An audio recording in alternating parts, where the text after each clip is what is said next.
हमारा मुतालबा ये है कि ज़ोन में जो नाइंसाफ़ी हुई, कराची ज़ोन 5 में नाइंसाफ़ी हुई पीसीबी के ट्रायल्स में, हम ये मुतालबा करते हैं कि जनाब रमीज़ राजा सर, आप प्लीज़ ये जितने भी ट्रायल से इनको शफाफ बनाएं। दोबारा से वो प्लेयर्स जो हैदराबाद से डाले गए, दूसरे जोन से डाले गए, उन प्लेयर्स को हटाकर इन प्लेयर्स को हक दिया जाए जो इन प्लेयर्स का हक है। बच्चे बोल रहे हैं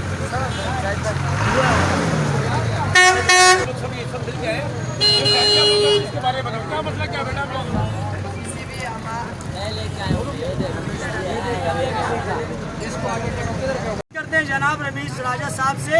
कि आप प्लीज़ ये देखें, ये बच्चे सड़कों पे आए, छोटे छोटे बच्चे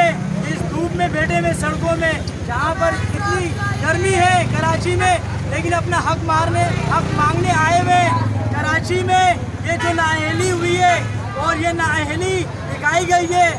कोचिज़ की जानिब से, हम ये कहते हैं कि प्लीज़ हमारे इन प्लेयरों को इनको हक दिया जाए। कराची में जितने भी ट्रायल जहाँ पर हुए सबको मैं ये कहता हूँ, तमाम कोचिज़ को, कि शफाफ तरीके से ट्रायल किए जाए और उन बच्चों को हुकूक दिए जाए।